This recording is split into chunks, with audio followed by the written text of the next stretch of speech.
የዛሬው ጉድ ነው። ተምቹ ሁሉንም ነገር ለአሲር ነገረው። አሲር የሰማውን ነገር ማመን አልቻለም። ማለት ግራ ተጋብቷል። እንዴት? ለምን?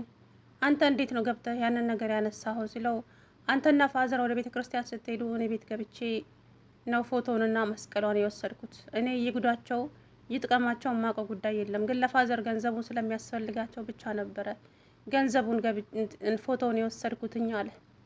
ከዛም አሲር ገንዘቡን ማን ጠየቀ? አንተ? አይ አንተ ጓደኛዬ ስትጨነቅ ስላየው ስለሳቸው እኔም ደግሞ ባለኝ አቅሜ ላግዛቸው ብዬ ይሄንን አደረግኩ። እና ፎቶውን ለማን ነው የሰጠው ሲለው ለሆነ ልጅ ነው ያላውቀውም፣ ከፈለግከውም አመጣልሃለሁ ልጁን አለው። አሲር ማመን አቃተው ይሄንን ነገር። ይሄ ፎቶ እኮ የሀና ታሪክ ነው። አባቷ ታክሞ ባይድኑ ይሻላል ይሄ የእሷ ታሪክ ባይጠፋ ከሚጠፋ አለው። እንዴ ማለት ምንድን ነው እሱ ሲለው ሁሉንም ነገር አሲር ለተምቹ ነገረው። ከዛ ተምቹ ደነገጠ። የሰማውን ማመን አቃተው። እንዴት?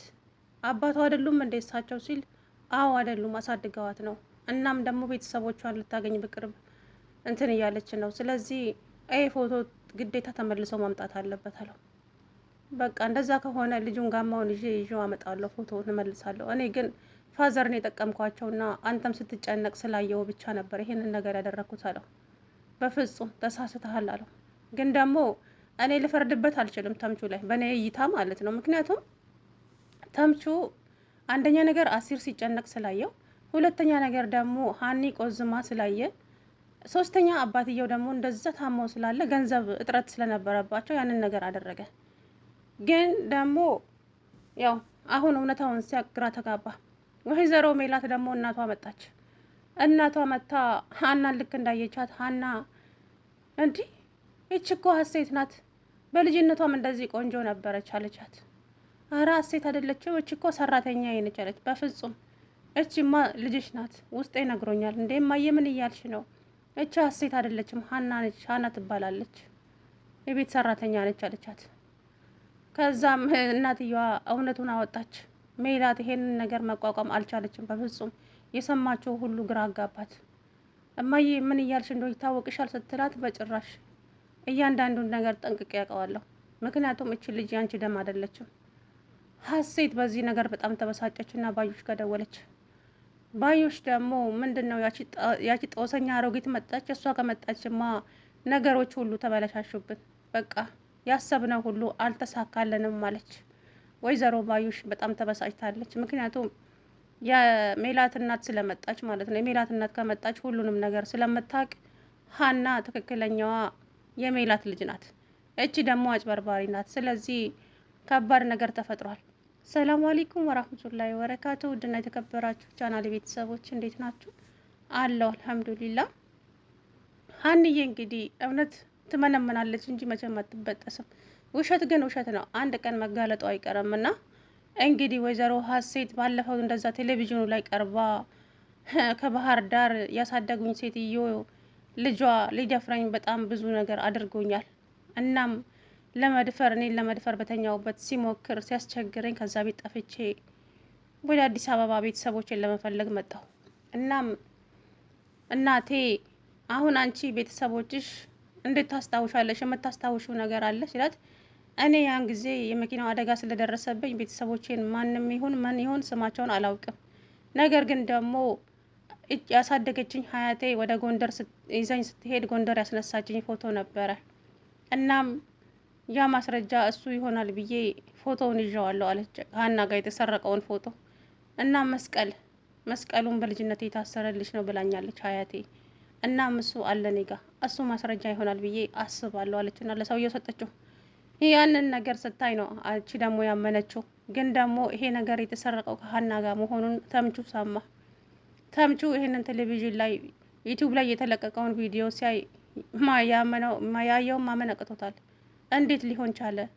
ማለት እኔ እኮ ሀናን የሚጎዳት ነገር አልመሰለኝም። አባቷ እንዲታከምላት ብቻ ነበር ፍላጎቴ። እናም ደግሞ ይሄ የፈለግከውን አክል ገንዘብ እንሰጠሃለን፣ ፎቶውን አምጣልን፣ እንደዚህ አይነት ፎቶና መስቀል እዛ ቤት አለ፣ ከዛ ቤት ያንን ፎቶ ካመጣህልን ገንዘብ እንሰጠሃለን ስላሉኝ ብቻ ነበረ ያንን ነገር አንስቼ የወሰድኩት አለው። በእርግጥ ጥሩ አድርገሃል፣ ነገር ግን ደግሞ ሀናን የሚጎዳ ነገር ነው። ሀና የአቶ ኖላዊ ልጅ አለመሆኗን ሰማ ተምቹ። እንዴት? ለምን? እሱ ዝርዝሩን በኋላ እነግርሃለሁ። ነገር ግን ይሄ የሀና ህይወት ነው፣ ግዴታ ፎቶ መመለስ አለበት። ሀና ይሄ ነገር ካልተመለሰላት ህይወቷ አደጋ ላይ ነው። በእርግጥ አባቷ አለላት፣ እሷ አባቷ ከማንም ይበልጣል። ግን ይሄ ደግሞ ውሸታምና አስመሳይ ያስብላታል። ስለዚህ ይሄ እርግጠኛ ከእሷ ጋር እንደተወሰደ ሁሉም ሰው ማወቅ አለበት አለ። አሲርም ይሄንን ነገር ለሀና ነገራት። ሀኒ የሰማችው ማመን አቃታት፣ ራሷን ይዛ ጮኸች። ከዛም ሰላም ምን ሆነሽ ነው ሀንዬ? ምን ተፈጠረ ደግሞ ስትላት ምንም አልሆነው አለ። የኔ ህይወት ሁሌም ስቃይ ነው፣ ለቅሶና አዘን ብቻ ነው የኔ ህይወት። ለምን እንደዚህ ትያለሽ ሀንዬ? አባትሽ ደህና አይደሉም እንዴ ስትላት ደህና ነው አባቴ፣ ምንም አልሆነም፣ ግን እየተፈጠረ በህይወቴ ውስጥ ያለው ነገር በጣም እያናደደኝ ነው ሰላምዬ። ለምንድን ነው ወደዚች ምድር የመጣሁት ብዬ ራሴ ላይ እንድወስን አድርጎኛል አለቻት።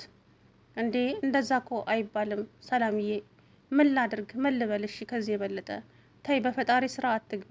እያንዳንዳችንን እዚህ ምድር ላይ ያመጣን ፈጣሪ ምክንያት አለው። ስለዚህ በሱ ስራ ደግሞ አትግቢ። ደግሞ ፈጣሪን አትፈትነኝ አይባልም አለቻት ሀና።